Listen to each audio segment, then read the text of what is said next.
Now I'm very excited to welcome back a fantastic college basketball capper, great friend of the show, and Mr. Joshua Nunn from the Action Network. You can follow Josh on X at Step on a Duck. Josh, thanks for coming back on the show, man. It is college hoop season. Woo, it feels like a long time ago that college football ended, man. But here we are, your other big passion, college sports. Nobody better than you to talk college hoops. How are you doing in the Eastern time zone right now? Doing good, my man. I love staying up late with you and sweating some college hoops here. We've got action all the way through 2 o'clock with the Hawaii game. Kiev, it's been far too long, my friend. I love your broadcast. I was privileged to be able to be on for some college football, and we did some college hoops earlier in the season. I'm glad to be back on for you now. It's a great time of the year for college hoops, as you know, because the conference championship races are heating up. We got some of these leagues that have 3 or 4 games left in the regular season, and people are vying for positioning. So there's a lot of meaningful hoops to be played over the next couple of weeks as we lead up to Selection Sunday. Oh, there it is. And some of these have 2 games left. It's amazing just seeing how quickly this is going. But here we are. And there's still so much basketball to be played, which makes me excited. And, March Madness is all about college basketball in general. My wife calls March Madness the NCAA tournament and vice versa. I'm like, no. March Madness is a lot more than that. March Madness is how to get to the NCAA tournament. It's bubble teams. It's people wishing. It's Cinderellas. It's all these conference tournaments, man. It is everything that has to do with college basketball. So that's the most exciting thing for me. Yeah, I think it's fun to reminisce about prior seasons, and you and I have done this for several decades now. But my favorite week to bet is that conference championship week leading up to Selection Sunday. I do think the NCAA tournament is the greatest betting spectacle that we have in America from a one singular event type of perspective, but I love conference championship week and the heat of the moment getting up to those automatic bids. You don't want the upsets there. You want the upsets in the NCAA tournament, perhaps, but you don't want them in conference championship week. You want these conferences to send their best to the NCAA tournament so we can have that madness that first weekend.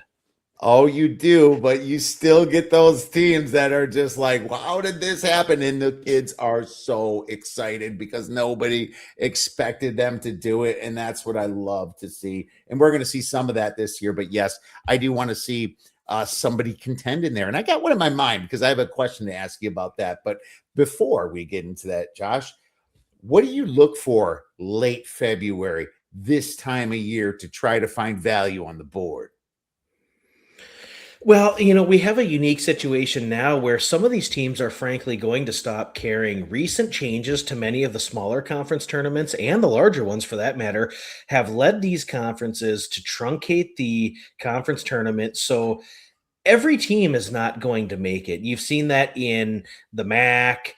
There's been other leagues. The American has truncated their conference tournament. So teams are being eliminated now with games left on the regular season schedule. It used to be where a team wouldn't be eliminated until they lost their last game in the early rounds of their conference tournaments. But now with teams just being eliminated from playoff contention with games remaining in the schedule, I think that's something to keep in mind because apathy is going to set in. Coaching staff might be looking forward to next year and playing some younger guys.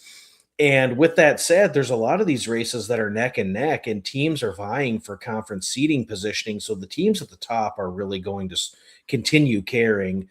The other thing I would look at is a lot of these teams are banged up. Everybody's dealing with injuries in some capacity. And when you have rest advantages, they really start to matter here. And so if you have a team that plays Saturday, Monday, Thursday, Saturday, that's tough compared to a team that's maybe been off since Monday. And you can find those situational spots where you have a team that has significant rest advantages. Without a doubt, there is a big rest factor, especially when you go through a gauntlet this time of year, which there's a couple teams that we might even talk about that did that coming up this weekend. Yeah, 100%, man. And there's some teams already eliminated from their conference tournaments in the Metro Atlantic Conference. There's a few coming up this weekend that are already eliminated. And, you got to be very careful to bet on them because these kids might quit until senior night, and that doesn't even mean they're going to show up on senior night too. It's just, it's not like anybody quits in the beginning of a game, but in the third quarter, second half, beginning of the second half, I should say, if you're kind of down by 15, 12, they mail it in more often than not, and you're going to see some of those teams. And that's why laying big favorites, actually, believe it or not, late February has been a profitable angle, Josh.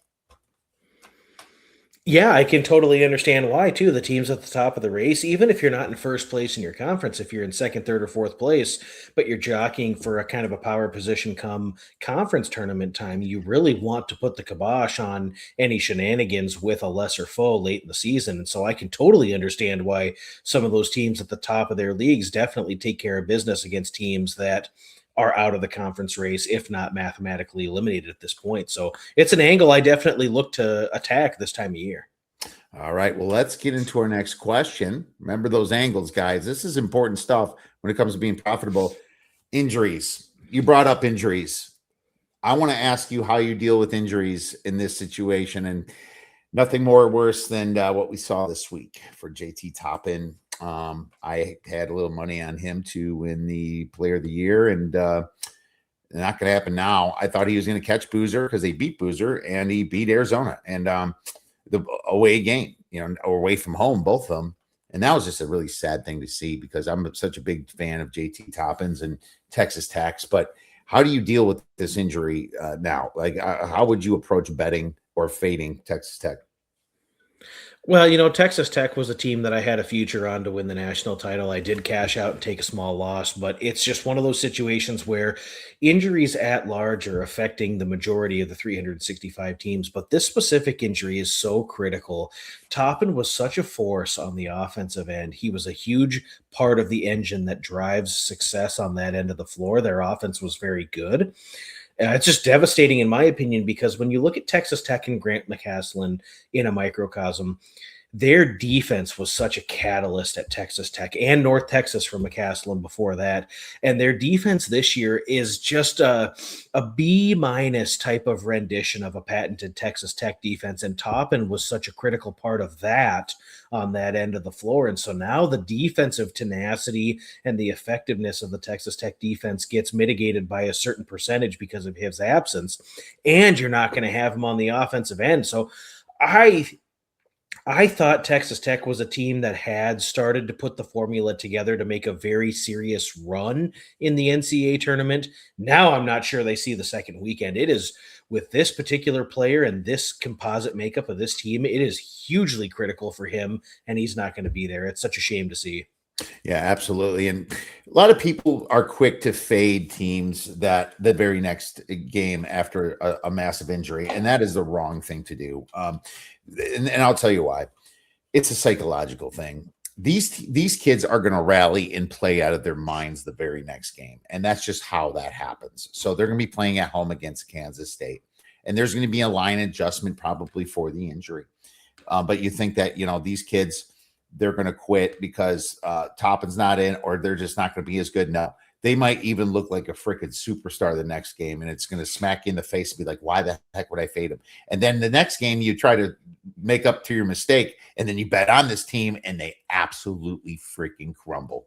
The next game is the actual bet on spot for a lot of these injuries, and it's not that much different than a coach being fired. A coach being fired, the players don't want to make it look like it was them.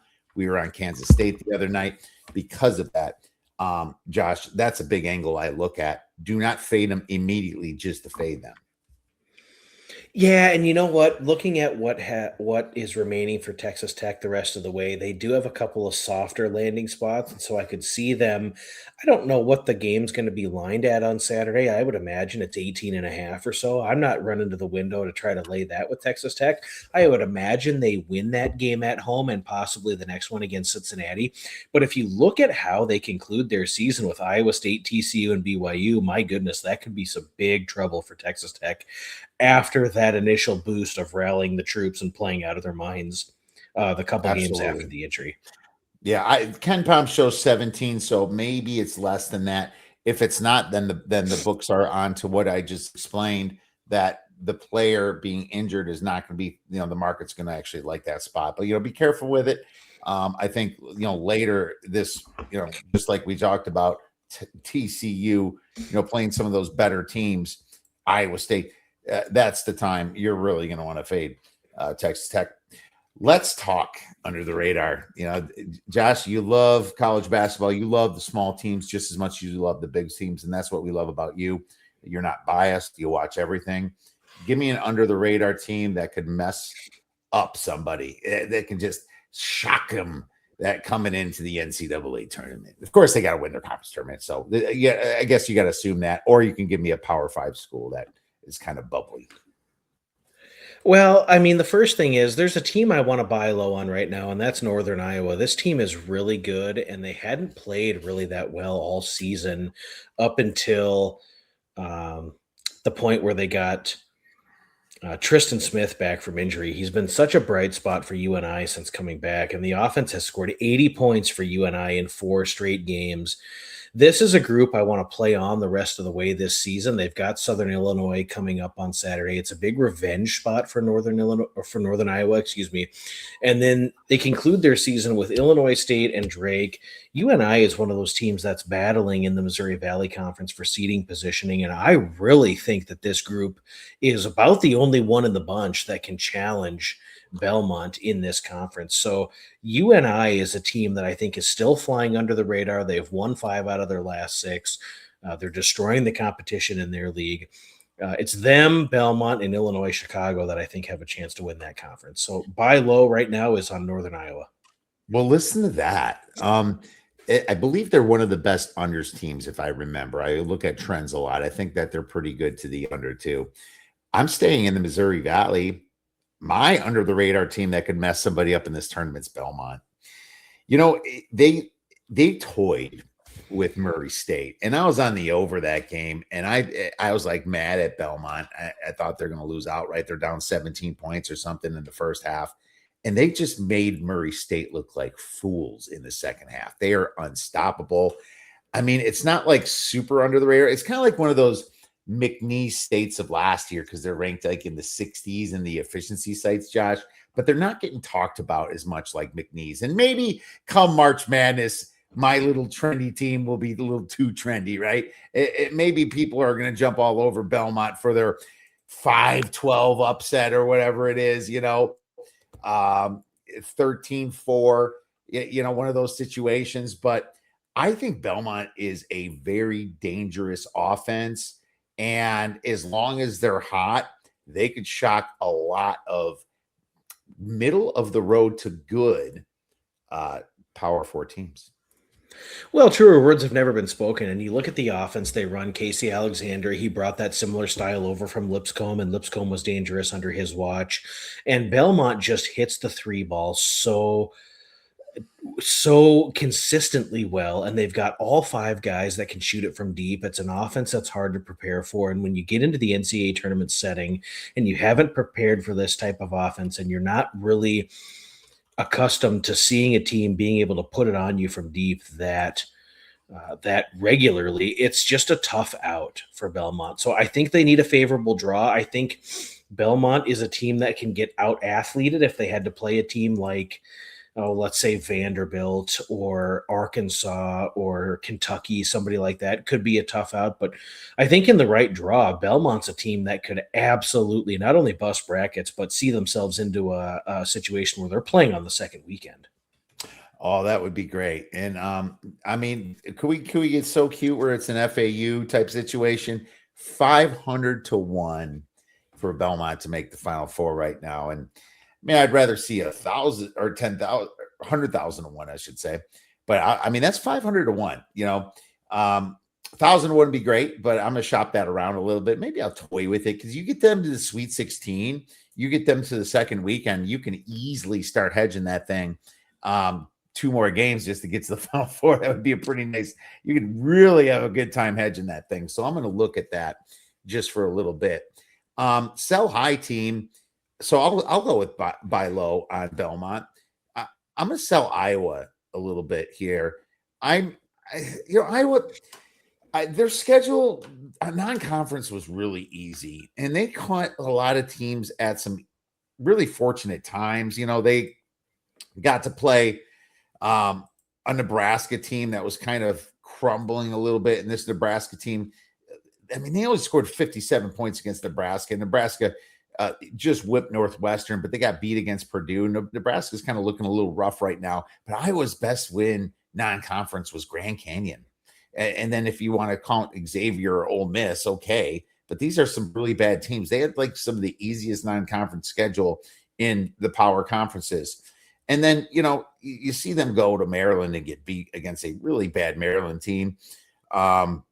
They didn't really beat anybody except that recent win against Nebraska. They play slow, but their defense, their effective field goal on defense, only 154th in the nation.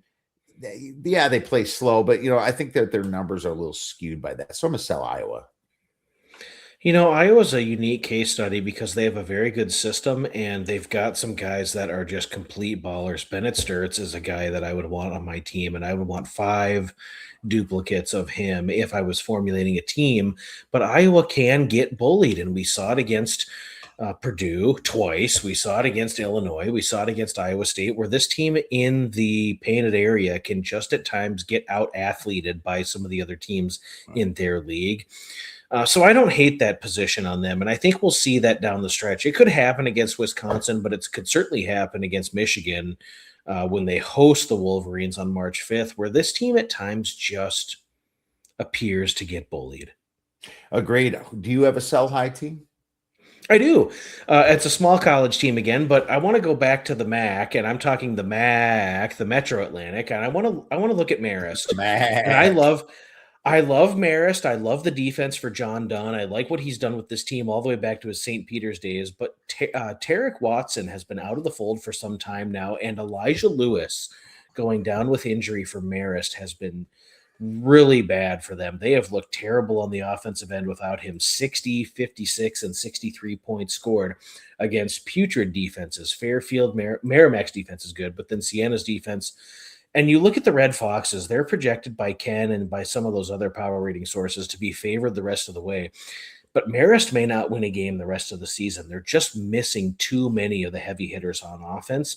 The defense is still decent, but I'm not wanting to lay any points with this team whatsoever. And when you look at a team trying to win the Metro Atlantic Conference tournament, I just do not think Marist has the horses with the current injury situation. They're just missing too many guys right now. So they're projected 6-point favorites or so on the road against Manhattan tomorrow, and I do not want to lay any points with them. I think Manhattan can win that game outright, and I want to fade Marist the rest of the way.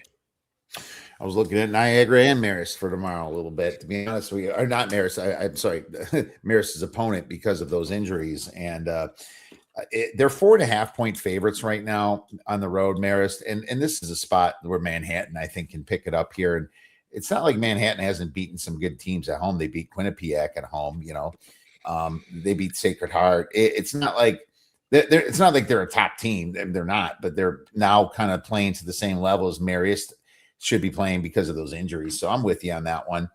And we'll be looking at some big Friday games too. See what we can fade. But let's talk a little bit about our 6-pack of games then. And I believe you picked one for Friday with a MAC, not Mac, but MAC situation with a team called Akron. And Akron, funny enough, does not have the best conference wins in the MAC because of good old Miami, Ohio. But from an efficiency side, Akron is the number 1 team in the MAC, and they play Ball State away. Should be laying some big points. What are your thoughts about this one? Yeah, I mean, it's surprising to some, and Miami of Ohio has become a household name. Everybody knows about the undefeated status and the win streak, but the Zips are the best team in this conference.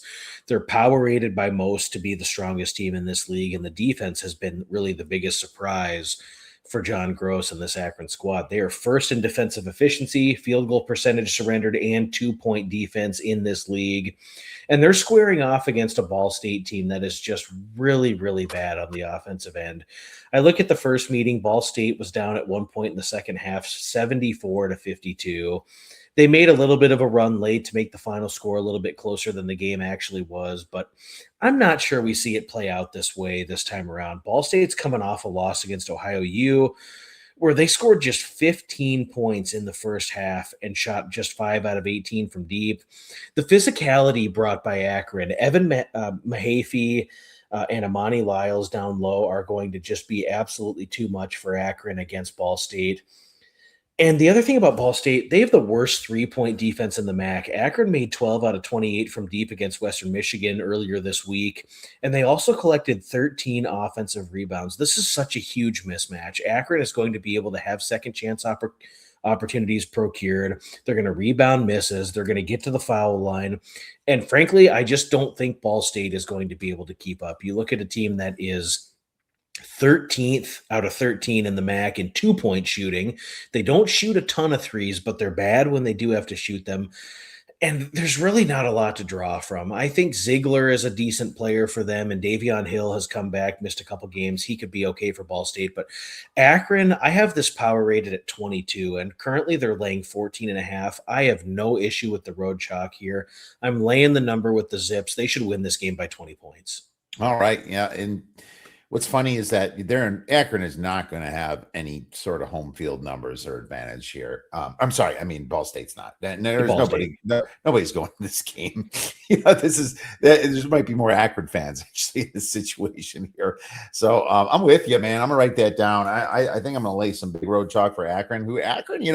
They're trying to make like a case for themselves to be an at-large, and there's really not a lot they can stand on with 5 losses here. But, I know they want to get a top seed in the tournament here. And Miami, Ohio is the true opponent for them. And the best scenario for the MAC is them winning the tournament and Miami, Ohio going undefeated and losing to them in the championship game. Guess what? The MAC gets 2 teams in the NCAA tournament that way. So I think that's very possible. Well, truer words have never been spoken there as well. And I look at the MAC, and I've been talking about this all season. That's a very real possibility. Akron lost by just a couple of points on the road against Miami of Ohio. It was a coin flip game, back and forth. Could have won it. They didn't, but they could have. Had a close loss against Yale. They played Purdue competitively for 28 minutes. After the under 12, it was kind of Purdue started to separate. But Akron went in there and played pretty well against Purdue. And I really think we have a legitimate chance for the MAC to become a 2-bid league this season. Miami of Ohio is going to be favored the rest of the way and should conclude the regular season undefeated. But when it comes down to it, as long as we don't have chaos, and the MAC is generally not a league where we see a ton of chaos in the conference tournament, it should be Miami of Ohio against Akron in the MAC final. And if Akron wins that game, the MAC is absolutely a 2-bid league. All right, that'd be great. And that'd be great for the MAC. And, I would rather see both of these teams in than a team like Missouri. Yeah, I mean, we don't need another 18-13 West Virginia team or Virginia Tech or some of those teams that are just like on the cusp. We've seen it; they've had their chances. Let's not do that. Let's go. Well, I'm not going to go to the big game just yet. I'll just go to North Carolina, Syracuse. I'm probably projecting a pick here. Syracuse is at home. The total is about 150. And you say, yeah, why is this a pick? North Carolina is favored by 3 to 5 points. And all that. Well, clearly, if you're not following college basketball, Henry Visar has been on the shelf for North Carolina, and their top player, Caleb Wilson, he's done. He's not playing until at least March Madness, some form of March Madness, whether it's the conference tournament or it's whether the NCAA tournament. But 7-foot center Henry Visar is he's a big part of that game. And I was all over NC State last game, and I'm not going to stop just here.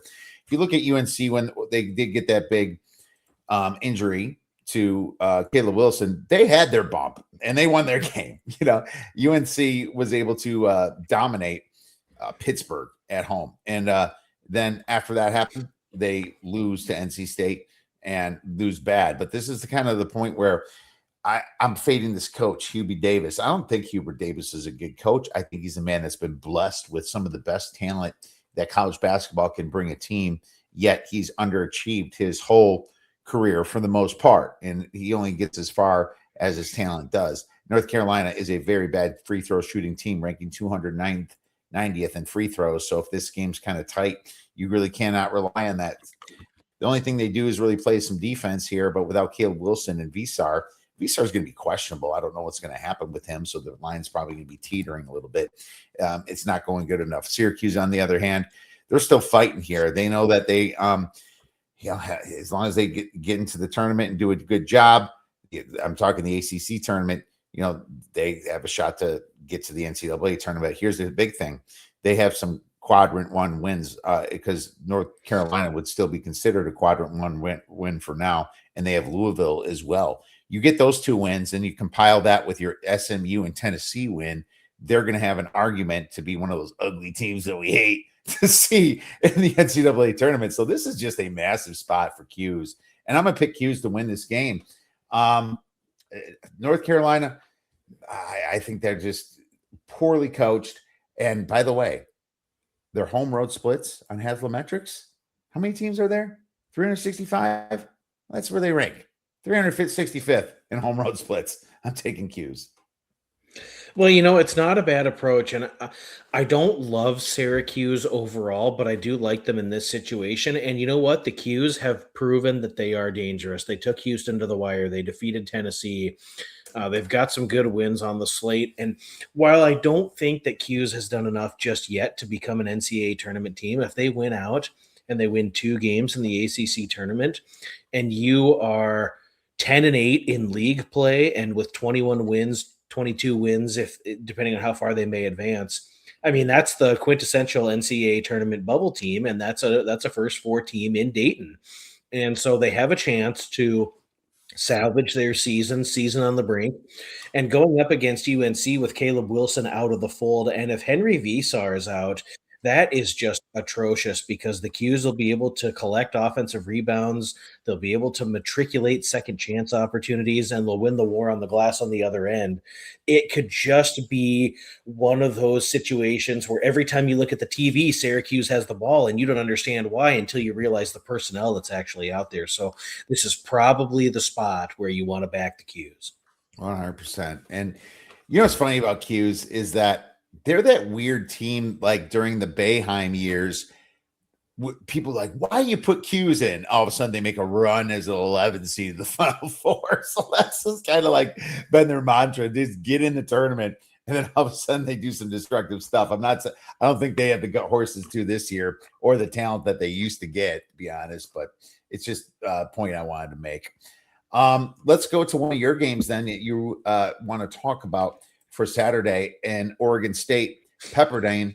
And I don't know where you project this total, but I assume that it's going to be somewhat high. I can pull up what Ken Palm does, but why don't you give us your handicap on this one?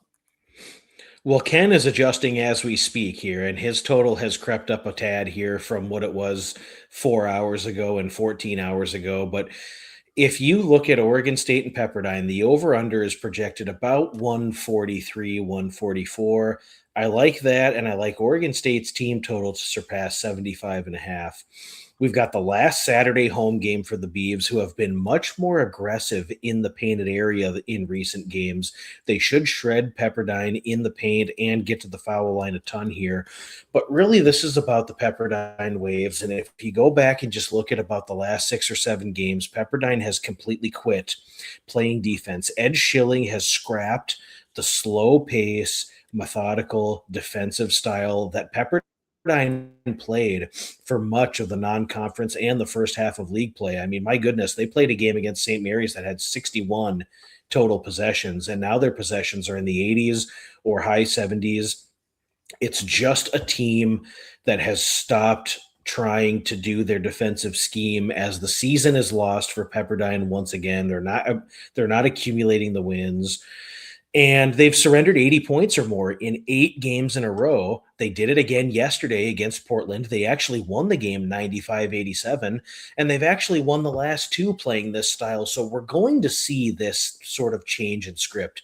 Ken has this game going 66 possessions, but I would bet my life it's 76 or higher possessions just because of the way that Pepperdine is playing. So we get a couple of teams that want to go up and down. You talk about points in the paint. Oregon State, they're getting so many more paint touches for guys like Isaiah Sy and Johan Munch and Yak Yak, and those guys are going to just They're going to have open looks at the rim all night. So could have 50 or 60 points in the paint here. Oregon State's team total is projected 75.5. I want to go over, and I want to go full game over. Let's call it 144 at current. All right, over 144. You know, the thing about Oregon State is even though their pace only ranks 316th, they get to the free throw line a lot. They rank 21st in free throw attempts, which means they're getting fouls, and they're fouling a decent amount too, ranking 214th in opponent free throw attempts per field goals attempted. So that's something I always look at too when I'm looking at totals, is that's got to line up as well. And this lines up actually pretty well with your handicap right now. But both these defenses aren't great. Yeah, like you said, I think you could have mentioned earlier, this is something you look for too. Teams that just change their pace because they're kind of out of it and want to just experiment with something else. How do you get to like 180 points the last two games? 180. That is pretty amazing. Even the St. Mary's game went to 148, So, and St. Mary's in general is a slow paced team that we know. So that's a good handicap right there. And I'll write that down for this over here coming up for Saturday. I'm going to have to go to the Big Daddy. I mean, this is going to be a game that you must watch because it's great basketball. There's the thing that I love basketball, and I do watch the small games when I can. I have 2 or 3 TVs that going at once during the week, and sometimes more on the weekends. But this is a skilled game because Michigan's playing Duke, and there's just a lot of NBA talent on both of these teams. And you're just going to see a lot of crisp, efficient play, not even just on offense, but, just watch how they get off the ball screens on defense, right? It's just going to be such a fun game to watch. I'm super excited for this game. Right now, Duke is, I think I'll call it 2 right now. I think it's going to go back to 1.5. I'm going to wait on this a little bit. And the total's already at 148.5. People got, some of these books have had this game out for weeks, to be honest with you. They know what's going on. They stuck this game out there and the odds for this for a long time now. That you still haven't even seen 96-97% of the bets yet on this game. There's going to be way more coming in. I think it's going to adjust pretty quick, but this is going to be played on a neutral court in Capital One Arena in Washington, D.C. The rule of thumb for neutral courts, big games is usually the under. I'm not so sure about that. What's funny, both teams are number 1 and number 2 in defensive efficiency. So it's like, who's going to stick out a little bit more, right? But Michigan, the speed that they play at and how efficient they are in offense, we got the 4th offense versus the 7th offense. But here's another thing with these teams, Josh.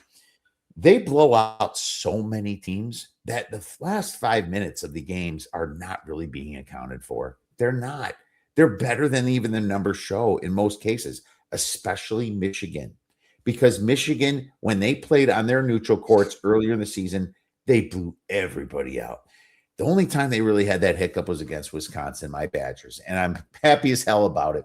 But it was just the only way you're going to beat this team is being unconsciously shooting threes, like which they did. Exactly, because Wisconsin's got great guard play, and Wisconsin's guard play is what happens, and that's what you look for in the tournament, and that's a whole nother discussion that we can absolutely have. But Michigan's front court is an absolute beast over there. Morez Johnson's an absolute beast. How about Mara, 7'3", and the way this guy moves? They're just unstoppable down low. I can't say enough for how good this Michigan team is, but I really think the numbers are not quite showing it enough. And here's the thing with Duke. They have had, since the non-con, they played Florida. And Florida was not Florida back on December 2nd. Florida was trash back on December 7th. They finally figured it out. They played Kansas, who Kansas didn't have the greatest start either. But this ACC is bad this year. And I just think that Duke's defense is a little bit too highly ranked based upon the bad ACC that they've been playing in. When they played Louisville wasn't healthy, right? I think that my number for a total in this game is 151.5. So but here's the thing. I think this total is going to shoot up. It's at 148.5. I'm taking the over right now I will plan on taking the under later. I'm just going to go for a flat out middle in this if it gets to 152.5 or more, which is very, very possible here. But at the same time, I'm not going to feel super great about the under because I just think that these teams, this is the game that could just be lights out NBA esque. And my buyback might even be for half. But I also think Michigan's 4 points better than this team. I'm not betting it now. I'm waiting a little bit. I want a 1.5 or a pick 'em. Michigan just has performed much better on the neutral courts against some of the best teams out there. Strength of schedule, both these teams great. Michigan's 7th in the nation, Duke's 16th in the nation strength of schedule. I'm so excited, but I see I see more for Michigan on this end, and I'm going to lay it with Michigan when I get the chance, Josh. Yeah, I don't hate that look at all, given the prowess of what we saw when they were playing in a neutral court environment and just destroying teams in the neutral setting. Generally, in these situations, when you have a game played this late in the season on a neutral court in a setting where these teams are unfamiliar, I would generally lean first half under, and I would just assume that it takes a little time for the line of sight to line up. And, the fact of the matter is we have two defenses that are just absolutely exquisite. They are first and second in the nation in defensive efficiency. Both these defenses can just contest everything. And there's a chance, and it might happen in the middle 8 minutes of the first half, or it might happen the last 5 minutes of the second half, where these teams are going to lock in defensively, and neither one's going to be able to buy a bucket. So when are we going to get that sort of defensive slog slow down, and then which team can ultimately rise above it and get baskets, hit the big three, get to the foul line for a 1-and-1 critically late? I think that's going to be it's a razor thin difference in these games between these two powerhouse teams. But Michigan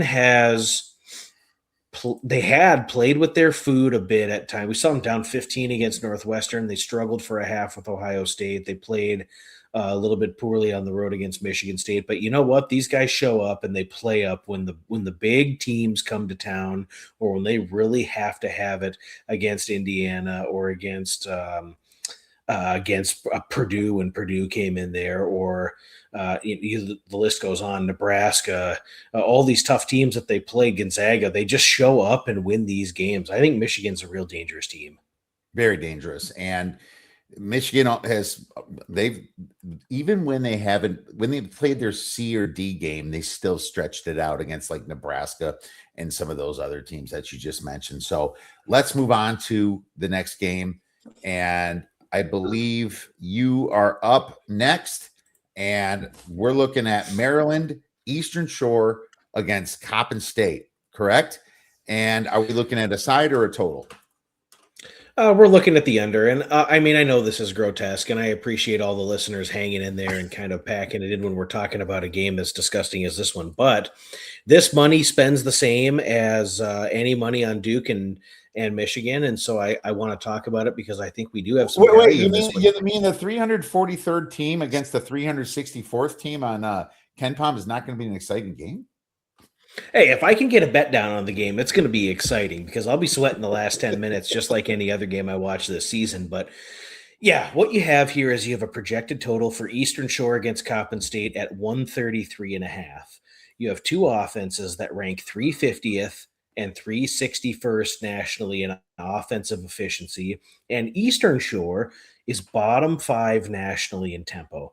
Now, the first matchup saw Eastern Shore with a 70-67 win in a game that had two awful foul shooting teams in Eastern Shore and Coppin State combined to make 38 out of 40 from the line.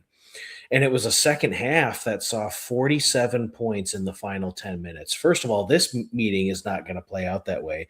Second of all, the first matchup trended under, and it became a foul fest at the end where, again, both these teams are very poor foul shooting teams outside the top 240, each of them, and they combined to make 38 out of 40.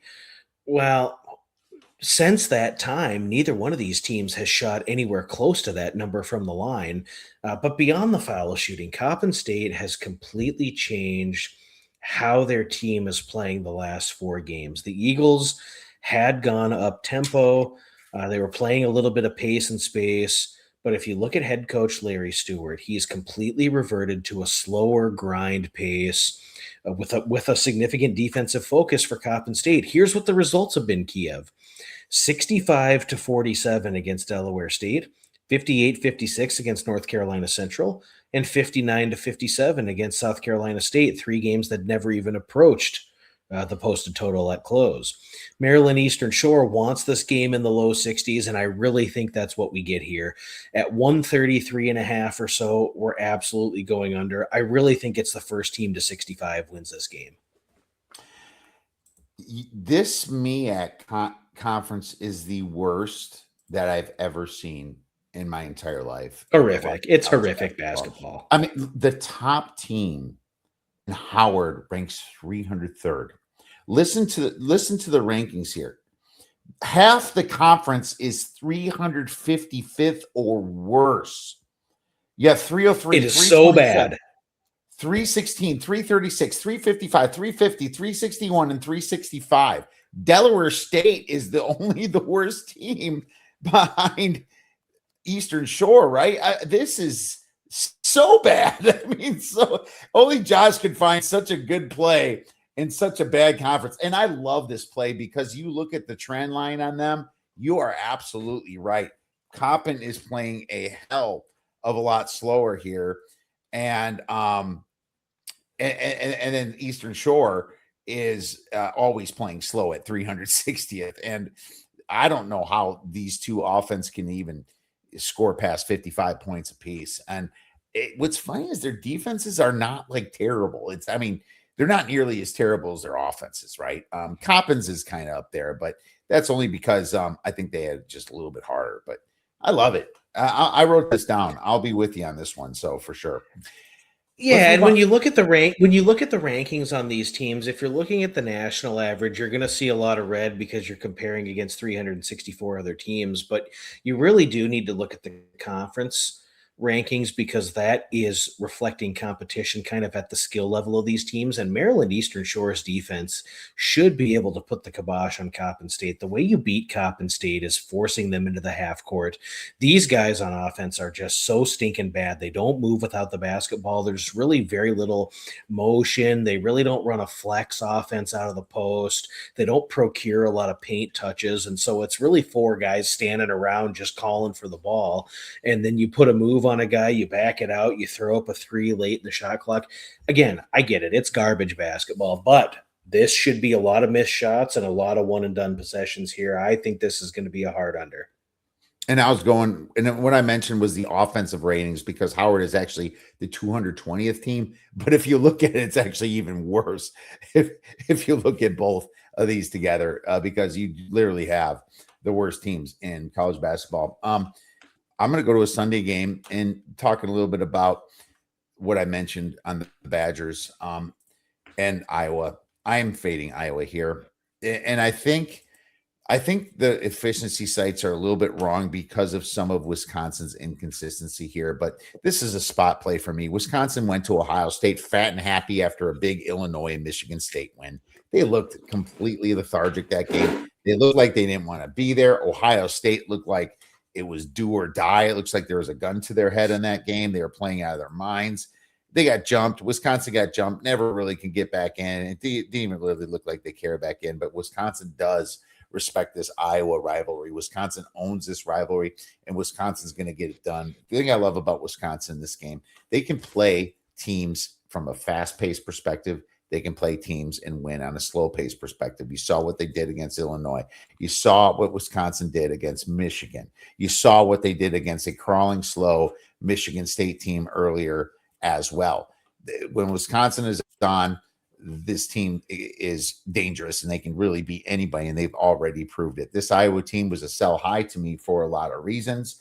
I think the reason that they beat Nebraska was the rebounding, and that was such a slog, ugly 109 total points game. That was more on just Nebraska being bad, in my opinion. Iowa's defense, 32nd in efficiency on Ken Pom on paper, but man, like I mentioned, ranking in the 150s in opponent effective field goal, 154th, that is something wrong. Wisconsin, 72nd on effective field goal percentage on offense. They're going to score points against Iowa at home. The Badgers are on the bounce. The most glaring thing is a tougher schedule, though. Wisconsin played a lot harder of a schedule than Iowa, and I don't think that's factored in enough here. What's funny is you look at the line. They have it close to pick 'em in some of these books. I hope it is pick 'em. I'm thinking I'm going to have to lay up to 2. I wrote 1.5 here. I think you might have to get this one the opener because I think other people are sniffing this out as well. They're going to be on Wisconsin in this game. Wisconsin at Camp Randall is a very, very good home court advantage. And just like Wisconsin can play at any pace, Iowa is not a good catch-up team. Once they're down, they're out. Lay the points with Wisconsin. Love it. All right. We got some agreement here from the Duck. And Wisconsin here. I got something a little sweeter for a little beer bet banger when we get to that. But hey, it's time to go a little hodgepodge, dude. Hodgepodge. And you know what we didn't talk about was Friday's game with Indiana. And Indiana is actually going to be a pretty big dog at Purdue. And is it big enough? This Indiana team kind of caught some heat for a while. I think it's because they talked to the football coach over there, Signati, and I think they kind of woke up in a little bit. They beat Purdue. They go to UCLA and beat them. Then they lose to USC, but then they beat Wisconsin. You know, Indiana, that was kind of a fraudulent win, if you remember. And then they beat Oregon. Then they get smoked against Illinois. I don't know how long that can last where they get a big pep talk from the football coach, which actually happened, by the way. That actually did happen. But it happened with last time Purdue went there. It sure did. And now Purdue is looking at this game and they're wanting a little revenge against Indiana. I think, I mean, it's 10.5. I could see this getting down to 9.5, and I could possibly be a buyer here. Did you look at this game? I mean, not extensively, but I would think this is just such a spot for Purdue. I mean, they were a bit humbled against Michigan earlier this week, and they did have that 3-game losing streak, concluding with a loss at Indiana. And it was after Indiana won the football championship and had their team celebration that night. So a little bit more of a spirited effort there from the Hoosiers there. But I mean, this is a spot for Purdue. A team that I thought after the 3-game losing streak would rebound nicely. We saw them destroy Nebraska for the first 38 minutes and then really let the Huskers back in. It had to survive overtime. Good, strong road win against Iowa. I was surprised at how they got bullied against Michigan, but I really think that this is a spot where Purdue shows up. They're such an efficient offensive team. I really think that a guy like Kaufman Wren could score a ton of points here. I mean, he could easily have 20 points and 10 rebounds in this basketball game. So they really need it. Purdue really needs a big win here. Rivalry aside, they need to get off the schneid here and wash that Michigan stink off of them. I think this is the spot they do it. All right. Well, let's see if they can get a big win from Matt Painter. You know, why is Arizona a 5-point dog right now at Houston? And the line's out for this in some books. I mean, I haven't seen Arizona as a 5-point dog since maybe against UConn in the beginning of the season, or Florida, you know, but Arizona beat some serious teams. Florida, UConn, Bama, Auburn. You know, I mean, they're a pretty dang good team. Then they went through an easy kind of Big 12, and it was easy. Don't get me wrong. They got like teams like Cincinnati, West Virginia, UCF. The BYU one, BYU kind of came back on them, and BYU did cover against them. But why is this line 5? Is it because Houston's got that much of a home court advantage, or is it because Cole Pete is out? You know, I don't know why it's 5. I mean, this line kind of stinks a little bit, doesn't it? I mean, it's hard to lay that. I like playing Houston in a pick 'em role, and I like playing them against inferior competition when they can just completely swarm them. But Arizona, this is going to be such a trench battle in the post, and it's going to be one of those situations. We know with Arizona, they shoot fewer threes than anybody in the country. They're 362nd in 3-point attempts, and they're going to get the ball in the paint. Houston's defense is very, very tough at allowing that, and they contest and they block or alter shots a ton.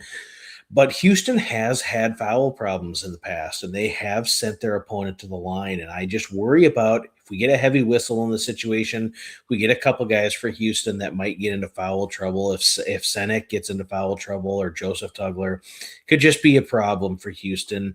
Houston is a team that I want to bet in the futures market. I think they have the blueprint that can make a serious deep run in the NCAA tournament. They're experienced with that. Kingston Flemings is incredible, but I'm not laying 5.5 here. There's just absolutely no ifs, ands, or buts about it. And I have a little bit of a free pass for Arizona. They had a really tough loss against Kansas at Fog Allen on Big Monday a couple of weeks back. And anybody who watches that game, you can sit and say, I don't necessarily know if that game was truly officiated, honestly. It was not a situation where Arizona was getting any of the calls, and same activity the other way, and they were whistled for fouls. So it was just so disappointing to see that. Texas Tech, hey, you know what? They were up 5 late. They were down 5 late. They forced overtime. It was a coin flip game. Texas Tech's a really good team at that point with a healthy JT Toppin. You know, it's the way it goes. I think Arizona, and I said this about a month ago, I thought Arizona was one of those teams that really needed to face some adversity. You need to find out a little bit about your guys. What sort of intestinal fortitude do I have? What are my guys in the front court going to do when we're down by 8 and we're drawing dead and we don't want to call a timeout to regroup? I think Arizona needed to go through some of that. You could see the Wildcats go on a bit of a tear here to close the regular season and then into the Big 12 conference tournament. So at 5.5, I'm probably taking the Wildcats here. I'm taking the Wildcats. 5.5. That's ridiculous. This line's stupid.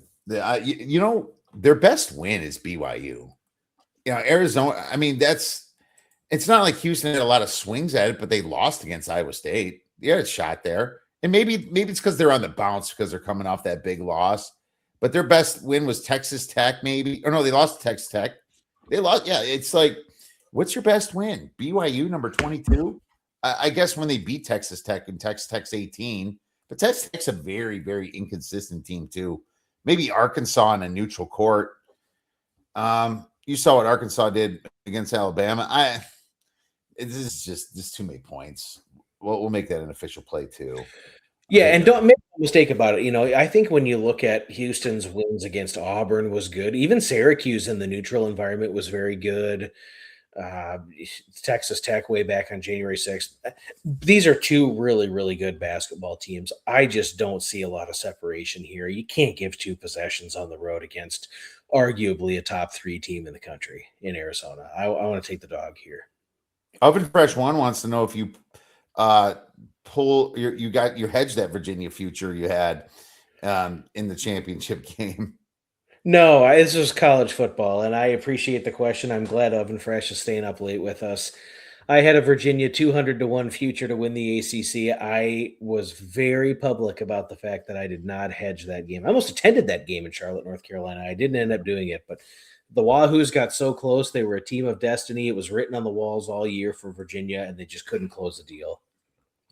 I know. I remember that game. I'm like, seriously, you're gonna Duke go, and that just caused a firestorm with the got Miami. It single-handedly got Miami in. It got Miami in, which should have happened. Now that we look back, so I mean, that was pretty cool. You know, I mean, well, you know, it's so funny that college football debate ended up being about Miami and Notre Dame. It really should have been about Alabama and Notre Dame. Here's a game: BYU home dogs plus 3.5. Against Iowa State. I would not touch Iowa State with a 10-foot pole after they just beat Kansas and Houston at home. They lost to TCU before. This is a total, even without Saunders, I mean, I can see DeMonsta just having a monster game too. I feel like BYU is a team that can kind of keep up with Iowa State. I love Iowa State, don't get me wrong, but this is just such a bad spot for them. And say what you want about BYU, they did go on a really bad streak, losing to like Oklahoma State, and but the other losses, Arizona, Kansas, and Houston, all forgivable losses. And I don't know, man. This is that just seems like a spot where it's so dangerous for Iowa State, man. I would look at the dog there. Well, I tend to agree. And I look at Iowa State's last game that was played on Monday at home against Houston. They trailed 63-53, and Houston couldn't get the job done. I was on Houston plus 2.5 and couldn't even get that one home as they couldn't collect a defensive rebound late and end up losing by 3. But Iowa State's been a little bit of a different operation offensively on the road. You look at their previous road game against TCU, 62-55, they lost. They lost against Cincinnati. They lost in Fog Allen. They didn't play exceptional basketball in a couple of their other road games this year. And BYU, I don't want to throw the baby out with the bathwater with them. They've got 7 losses here, 6 of them recent, against a really, really brutal schedule. They've battled some injury. I don't necessarily want to bet this game traditional. I think it's a great live betting game because I think both these teams are capable of making a 12-2 run. And so you might have a team down 8 early and you can play them as a dog. And then that same team may be up 8 points later on and you can get the other way and you can kind of live trade it that way and possibly win both. But I think DeBance's points total over is a good play here. I think when you look at Iowa State, a little bit more finesse. I think DeBance will get to the line. I think he'll be able to create a little bit in the paint. And I would look at maybe a point total over for him. Yeah, definitely. If you can find a nice prop on that, look at a point total for that man who's going to be running the show now, kind of by himself. I think they have good coaching over there at BYU. I like Kevin Young, I thought he's done a pretty good job since he, had to take over a couple years back when what's his face left for Kentucky. Pope. Mark Pope. Sorry, I had a brain fart. What about Sunday? Any other games that stick out? I know I covered the Wisconsin game a bit. It's funny. UConn. What the hell? How they lose? They're going to play Nova on Saturday. Actually, sorry, I did want to bring that game up. Forgot about that one. I think UConn against Nova looks dangerous too. UConn has been weird this year, Josh. Yeah, I mean, the question is, do we think that UConn is elite? Do we think that they are worthy of where they're currently being slated by most bracketologists? Or is it just a lesser rendition of what we've seen from Hurley? And, he's there, so they must be good. And it's just kind of one of those things where I don't know. I don't know if I'm really all in yet on University of Connecticut. All right. I'm not either. I like Hurley, but he's almost got, ever since he got that Lakers offer and turned it down, it's just been very weird over there. Yeah, a little bit weird. Ohio State versus Michigan State's another big game in the Big Ten on Sunday. I love Sunday Big Ten games. They do a pretty good job with that. Michigan State's going to be laying about 8.5, probably too much for me. I would look at the under in this situation. I know Ohio State got really hot against Wisconsin, but I don't think that's going to happen in Michigan State. I think Michigan State's going to want to control this ball. Funny thing about Michigan State is that they play extremely good defense and they can just completely get cold on offense, even at home. Sometimes that happens. Ohio State, believe it or not, they're pretty efficient on offense, but they don't play a fast pace either. And you're looking at a total of about 145 points. I'll look at the under. I would lean that way too, I think. Yeah, given what you said there, I'd probably lean under in that one. Yeah, a letdown spot too after the big Wisconsin blowout here. So yeah, Michigan State here. Nice game against UCLA. UCLA, they got off the schneid too because they needed to do that. I'm gonna look at the under in this game. All right, beer bet bangers, my man. Any plus money long shots for whenever? It could be this sport, could be any sport. I got one for you if you don't have one. I do have one. Yeah. I mean, are we sure Virginia should be 80-1? I mean, I look at the Wahoos. They are 23-3 this season with a 5-point loss against a UNC group that was loaded at the time, and a 3 overtime loss against Virginia Tech early in league play. But the Cavaliers defeated Texas handily, really good wins over Louisville, SMU, NC State, Ohio State. And I really like the defense that has kind of been a holdover, just a rock solid defensive team. They're first in the ACC in effective field goal percentage, 2-point defense, 3-point defense, blocked and altered shots. Just a real buttoned up team that can absolutely get to the second weekend and beyond. I think when you look at a team like Virginia, they're currently pegged as a 5, but I think they can play their way onto the 4 line. And then you look at a team winning 2 games and getting to the Sweet 16. If they were to pull an upset beyond that and you have an 80-1 and they're in the Elite 8, you would have massive equity in that wager. And I just feel as though there's just so many guys for Virginia that can burn you. They can get you with your Ritter. Malik Thomas can handle the ball really well. Chance Mallory is an exquisite player on the offensive end. I mean, Sam Lewis, Johan Grunlaw. There's just so many guys for Virginia that can beat you, and they're really, really a buttoned up unit on the defensive end. So, I mean, 80-1. You think about them winning 2 games, possibly a third, and then you're really rolling with that wager. I would take a stab there with Virginia. That's not bad. I mean, look at the record. It's almost perfect. They're running through the ACC, and it's so funny. We always hate it on a conference, and then all of a sudden they do great in the tournament. That could always happen as well. Virginia's got the pedigree to make some noise over here. So what plays well in the NCAA tournament? Guard play. Guard play does well in the NCAA tournament, and so I know I'm a homer. But I think Wisconsin at 27-1 to make the Final Four is not the worst bet in the world, man. 27-1, plus 2,700. You got Nick Boyd over there who has Final Four experience. He went there with FAU. He didn't have it quite so nice at San Diego State because these last 2 years. And sorry, Dutcher, San Diego State has not been good, and he kind of just was the only guy there. And then he gets out of there and he goes to Wisconsin to team up with Blackwell, who was last year the second best player on the Badgers. And now, it's these 2 guards.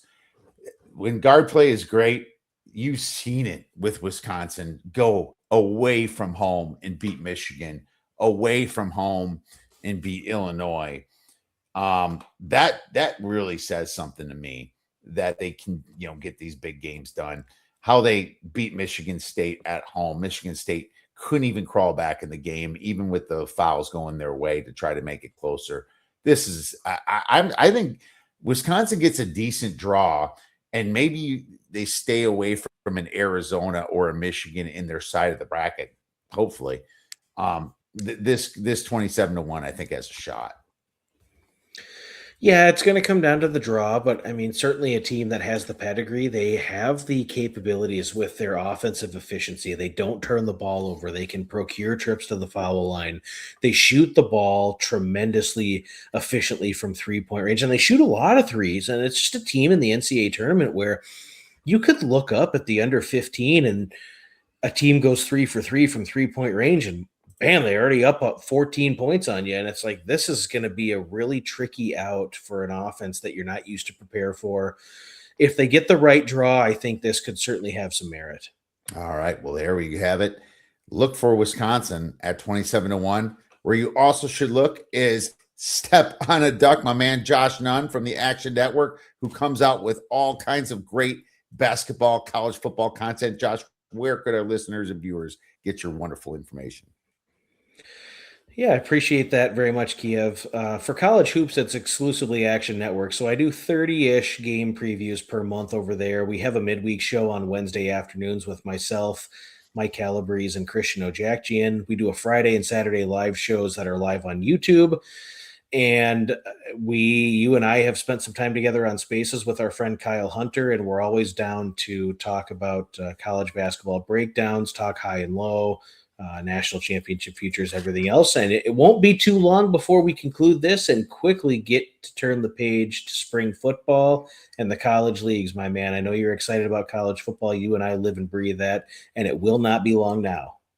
And Josh will be on for some early podcasts, just like he was last year, sniffing out those teams like so what was it? So the Marshall under, there's a couple other ones with the and Charlie Huff going over again, with his new team. Mm-hmm. So that Southern Miss, that's who it was. It was sorry, I had the brain fart. See, when I switched to college basketball, it's like everything disappears, but then it all comes back when Josh comes on in April and in May. Josh, you're the best. Thank you so much for coming on, my man.